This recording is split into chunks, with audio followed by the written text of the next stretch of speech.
السلام عليكم ورحمة الله وبركاته. اللهم صل وسلم وزد وبارك على سيدنا محمد وآله وصحبه أجمعين. النهاردة معانا طريقة عمل المكرونة بشكل جميل جدا وبسيط. أول حاجة كده يا جماعة بنقول بسم الله وبنحط كمية مية مناسبة في الحلة ونسيبها تغلي كويس جدا، وبعدين نضيف عليها المكرونة وبنحط المكرونة على النار عشان تتسلق، وبعدين بنجيب مصفية وبنصفيها من المية اللي هي فيها وبنغسلها كويس.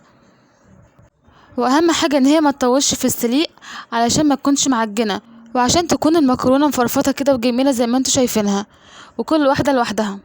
وبعدين بنجيب بصله بنقطعها وبنحمرها على النار، وبنضيف على البصله التوابل نص معلقه كمون ونص معلقه من السبع بهارات ورشه بسيطه من الفلفل الاسود، والسبع بهارات بتعمل طعم جميل جدا للمكرونه.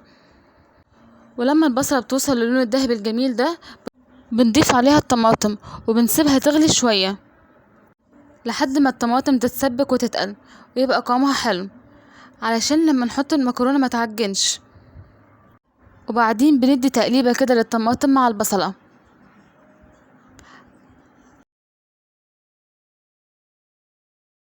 ودلوقتي يا جماعه هنغطي على الطماطم لحد ما تغلي ونعلي عليها النار. ودلوقتي زي ما انتوا شايفين الطماطم غليت واتسبكت بشكل جميل جدا، وتفضلي سايباها تتسبك لحد ما الزيت كده يبان فيها وتبقى بالشكل الجميل ده. وبعدين تضيفي عليها المكرونه اثناء الغليان، ونضيف المكرونه كده زي ما انتوا شايفين شكلها جميل جدا ومش معجنه خالص عشان ما طولتش عليها في السليق. ونفضي الكميه اللي معانا كلها، وبعدين نقلب فيها في الطماطم كويس جدا لحد ما المكرونه تندمج في الطماطم كلها.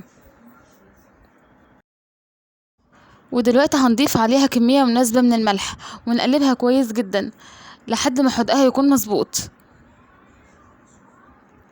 وهنسيب النار عالية عليها لحد ما الطماطم بتاعتها تنشف، وبعدين نبدأ نوطي عليها النار. وزي ما انتوا شايفين يا جماعة انا قلبت المكرونة كويس قوي اهو، وبعدين هنغطي عليها ونسيبها لحد ما تستوي ونوطي عليها النار. لازم النار تكون واطية عليها علشان ما تتحرقش وما تلزقش منك في الحلة وتطلع بشكل جميل متكونش معجنة خالص. وده يا حلوين شكل المكرونة بعد ما استوت. شايفين يا جماعة وانا بقلب فيها مش معجنة خالص وجميلة جدا عشان عاملين كل خطواتها صح، والمية كانت بتغلي كويس، والطماطم مسبكينها كويس جدا قبل ما نضيف المكرونة عليها. جربيها بالطريقة دي وهتطلع معاكي جميلة جدا، وياريت اللي يجربها وتطلع معاه بالشكل ده يقولي في تعليق. وده الشكل النهائي بتاعها. اتمنى منكم يا حلوين انكم تدعموني وتشتركوا في القناة عشان يوصلكوا كل فيديو جديد، وما تنسوش اللايك والتعليق.